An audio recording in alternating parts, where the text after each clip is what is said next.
নমস্কার বন্ধুরা, আমি অমৃতা লাইফস্টাইল ব্লগে সবাইকে স্বাগত। বরাবরের মতো কালকে বলেছিলাম যে চেষ্টা করব রেগুলার ভিডিও দেওয়ার, ঠিক তেমনই আপাতত গানের ভিডিও যাচ্ছে না আমার চ্যানেলে। অনেক দিন তো গান শুনলেন, এবার একটু অন্য ধরনের ভিডিওই দিচ্ছি, কারণ যারা একটু রান্না দেখতে চাই, শর্ট টাইম রান্নায় আপনাদের সাথে শেয়ার করছি। রান্নার ভিডিওগুলো দেখতে যদি 7-8 মিনিট হয়, এটা না যে রান্নাটা 7-8 মিনিট ধরে হচ্ছে। দেখবেন এই রান্নাটা আপনি বাসায় করতে গেলেও খুব চটজলদি 5 থেকে 6 মিনিটের ভিতরে রান্নাগুলো হয়ে যাবে। আমি গতকালকেও যে রান্নাটা দিছিলাম আজকেও দিচ্ছি। ঘরোয়া নাস্তার মধ্যেও পড়ে, আবার কেউ সন্ধ্যায় একটু হালকা খাওয়ার জন্য খেতে পারেন এইভাবেই। তবে আজকে রান্নাটা আশা করি সবার ভালো লাগবে এবং রেস্টুরেন্টের মতোই স্বাদ লাগবে, এটুকু আমার মনে হয়। তো সবাই ভালো থাকবেন, ভিডিওটা দেখবেন, দেখার জন্য অনুরোধ রইল ভিডিওটা। এখানে বন্ধুরা আমি 2টা আলু, কাঁচা পেঁয়াজ এবং কিছুটা কাঁচা লঙ্কা নিয়েছি। সুন্দর করে খোসা ছাড়িয়ে নিয়েছি এবং ধুয়ে নিয়েছি পরিষ্কার করে। এবারে সুন্দর করে এগুলোকে টুকরা টুকরা করে কেটে নেব, যে সাইজে আর কি আমি রাখবো ততটুকুই।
দেখতেই পেলেন বন্ধুরা, সুন্দর করে সবজিগুলো কেটে নিয়েছি।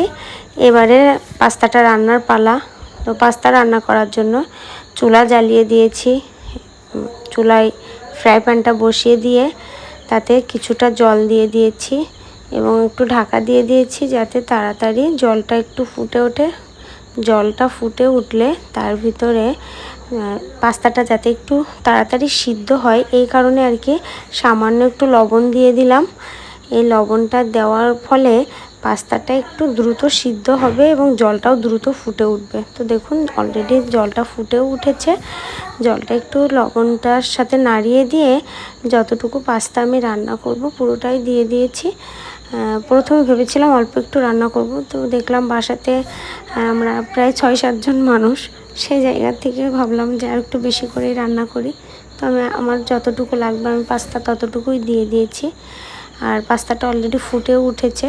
যেহেতু পাস্তাটা একটু আঠালো আঠালো হয়তো সেদ্ধ হওয়ার পরে, এই জন্য একটির সাথে আরেকটি যাতে না লেগে যায়, এই কারণে আমি কিন্তু অলরেডি একটু সামান্য তেল ছড়িয়ে দিয়েছি।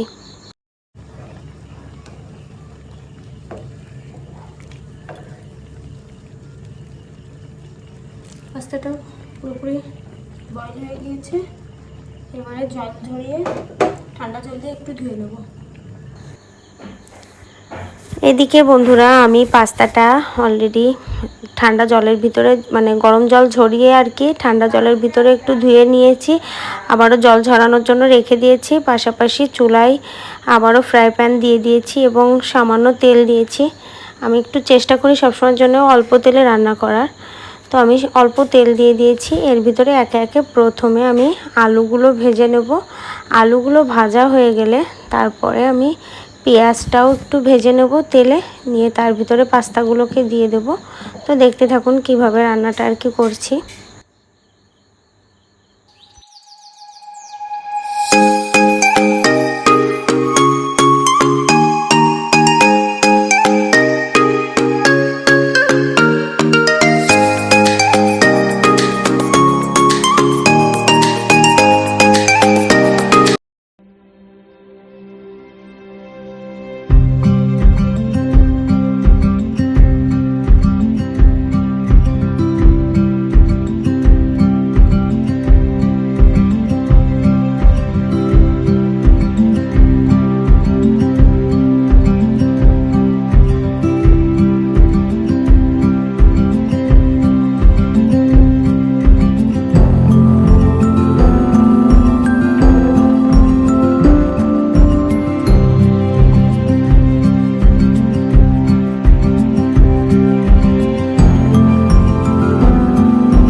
তো সামান্য পরিমাণ তেলের ভিতরে আলু এবং পেঁয়াজগুলোকে আলাদা আলাদা করে প্রথমে ভেজে নিয়েছি। ভেজে নেওয়ার পরে আবারও টোটাল আলু, পেঁয়াজ এবং পাস্তাগুলোকে একসাথে দিয়ে তেলে নাড়িয়ে নিয়েছি সামান্য পরিমাণ লবণ দিয়ে। আর এখন দিয়ে দিচ্ছি কিছুটা লিকুইড দুধ। দুধটা দিলে, যেহেতু চিজ দেওয়া হয়, দুধটা দিলে তাহলে পাস্তার টেস্টটা আর একটু বেড়ে যায়। এই কারণে আর কি একটু লিকুইড দুধ দিয়েছি। যাদের বাসায় লিকুইড দুধ থাকবে না তারা গুঁড়া দুধ থাকলে সেটাও আর কি একটু জলে গুলে দিতে পারেন। তো আমার বাসায় একটু গুঁড়া দুধ ছিল, সেটাই আমি দিয়েছি। আর এখন দিয়ে দিচ্ছি চিজ গ্রেট করে পাস্তার উপরে। এই চিজটা আর কি গ্রেট করে দেওয়ার পরে পাস্তার সাথে একটু সামান্য পরিমাণ নাড়িয়ে নেব। নাড়িয়ে নেওয়ার পরে এর ভিতরে দিয়ে দেব কিছুটা টমেটো সস। আমি যে টমেটো সসটা ইউজ করছি আমার বাসায় তৈরি টমেটো সস, এই কারণে আর কি আপনারা দেখবেন তরলত্বটা একটু কম আছে। তো এই যে চিজটা নাড়িয়ে নিয়েছি, নিয়ে এখানে এবারে দিয়ে দেবো এর ভিতরে কিছুটা টমেটো সস। টমেটো সসটা দিয়ে নাড়িয়ে নেব। নাড়িয়ে নেওয়ার পরে একে একে ওর ভিতরে দিয়ে দেবো ডিম। আমি এখানে 2টা ডিম ইউজ করেছি। যত ডিমের পরিমাণ একটু বাড়িয়ে দিলে ভালো লাগবে। এছাড়াও আপনি ডিম ছাড়া এর মধ্যে যদি কিছুটা চিকেন স্লাইস করে টুকরো করে দিতে পারেন তাহলে তো স্বাদটা আরও বেড়ে যাবে। তো আমি এখানে চিকেন ইউজ করিনি, আপনাদের মন চাইলে আপনারা দিতে পারেন। আর কালারটা আরও একটু যাতে ভালো হয় এর জন্য এর ভিতরে কিছুটা সবুজ কালার আর কি, বা রেড বেল পেপার, যে কোনো একটা এ ধরনের সবজি আপনারা দিতে পারেন। তো আমি দেয়নি, আমি জাস্ট একটু আলু ইউজ করছি শুধু। তো এখানে আমার পাস্তাটা সুন্দর করে চিজ দিয়ে নাড়িয়ে নেওয়া হয়ে গেছে এবং দেখতে পাচ্ছেন আমি এখানে একটু ডিম দিয়ে দিচ্ছি। ডিমটা দিয়ে সুন্দর করে পাস্তাটাকে একটু নাড়িয়ে সামান্য একটু ভাজা ভাজা হয়ে গেলেই এবারে নামিয়ে ফেলবো। তৈরি হয়ে গিয়েছে আমার আজকের রেস্টুরেন্টের মতো স্বাদের পাস্তা রেসিপি। আপনাদেরকে তো খাওয়াতে পারছি না, তবে টেস্টটা কিন্তু আসলেই অনেক সুন্দর হয়েছে। খাইলে বুঝতে পারবেন আপনারা। সবার কাছে একটা অনুরোধই থাকবে আমার, একবার একটু ট্রাই করে বাসায় দেখবেন। পাস্তাটা এত টেস্টি লাগবে খেতে, মুখে লেগে থাকবে।